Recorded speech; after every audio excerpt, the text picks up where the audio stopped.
Nvidia just spent $20 billion to kill its biggest threat. And no, it's not AMD, it's not Intel. It's a company most retail investors have never heard of and may be confused with. If you own Nvidia or you're thinking about buying, this actually changes everything. Look, if you're short on time or you don't trust some random cat on the internet, fair enough.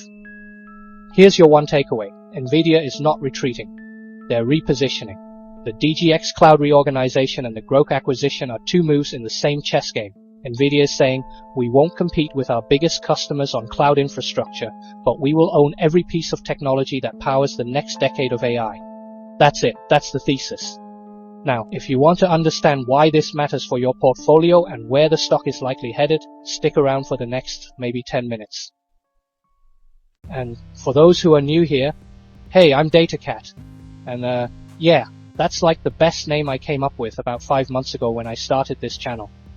I used to be an analyst at a Fortune 50 company, you know, the kind of place where you spend 80% of your time in meetings, about meetings, and the other 20% wondering why your soul feels like it's been fed through a shredder.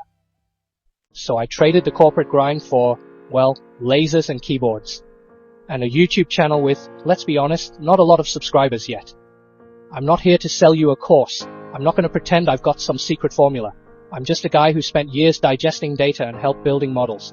And now, I'm putting that to use for you, instead of some executive's bonus calculation. I'm also an introvert, so this whole talking to a camera thing is still weird for me. But hey, cats are naturally suspicious creatures, and I think that skepticism serves us well when analyzing markets. Speaking of which, if a cat can learn to tolerate a bath, you can learn to tolerate the like and subscribe button. Just tap it. It's painless, I promise. Stop whining, please. Alright, let's get into what Nvidia is actually doing. Allow me to set the stage first.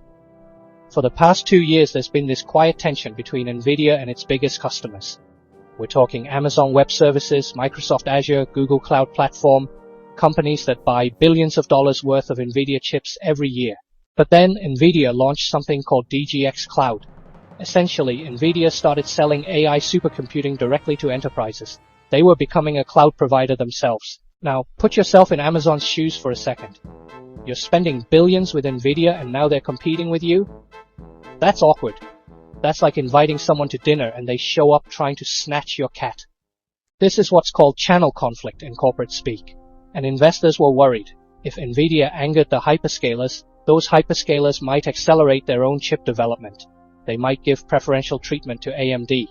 The whole Nvidia growth story could unravel, which already happened quite recently when the market dumped Nvidia for Google's TPU and headlines calling it the Nvidia killer. So what did Nvidia do?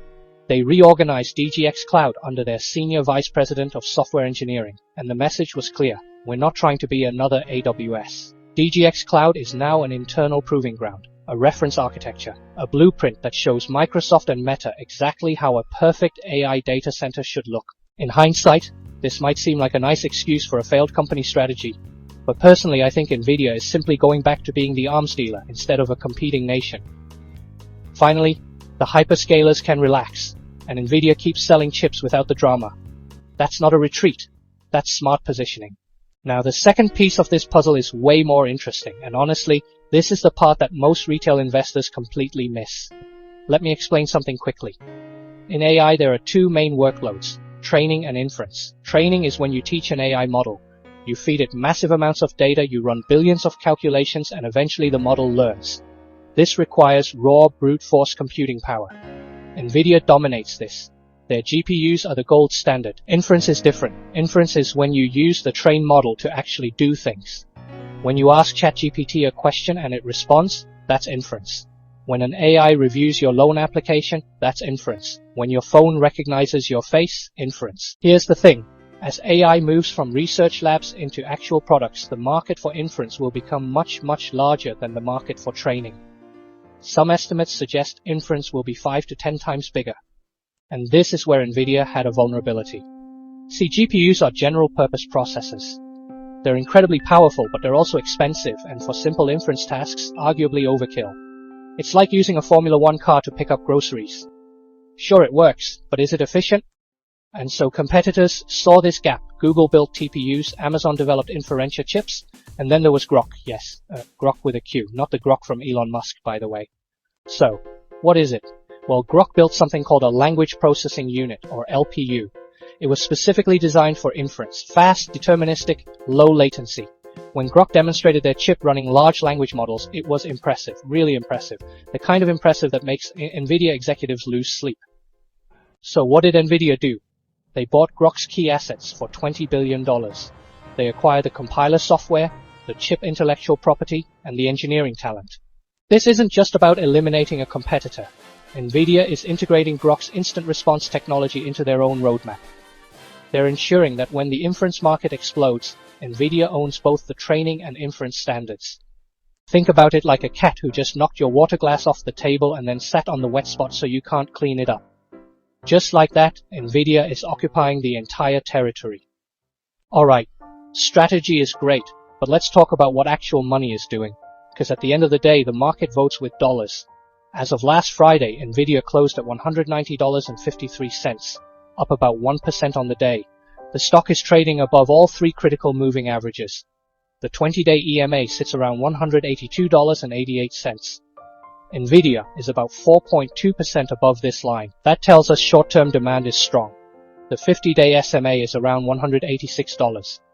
The stock reclaiming this level signals that institutional investors are supporting the price. They're not dumping shares. And the 200-day SMA is at $159.08. Nvidia is nearly 20% above this line. That confirms a robust long-term uptrend. Now let's look at momentum. The RSI is at 58.69. That's solidly in bullish territory, but not overbought. There's still room to run. The MACD histogram is at 1.64 and rising. This means upward momentum is accelerating. Buyers are winning.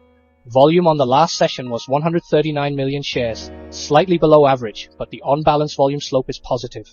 It means more money is flowing in than out, even on quieter days. And here's the important part. Nvidia triggered a 20-day breakout.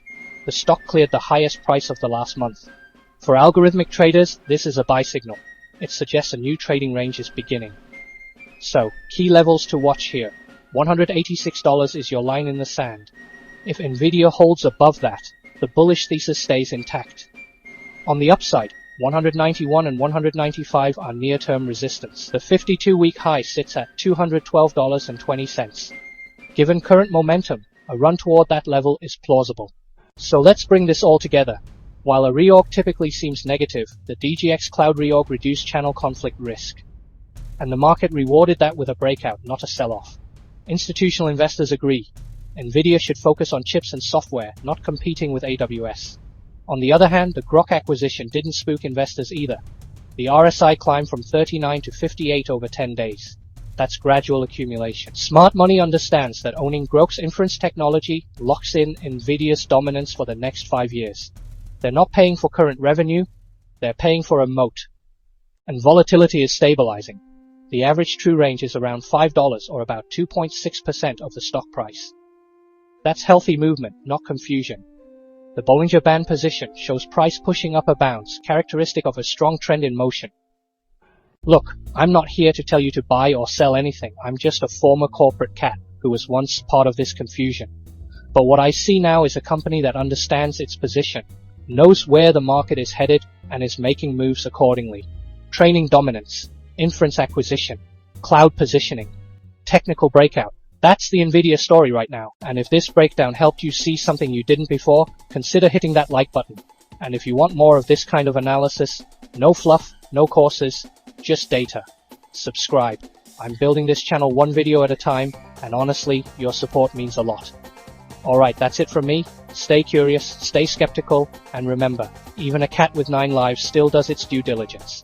DataCat out, and I'll see you in the next one.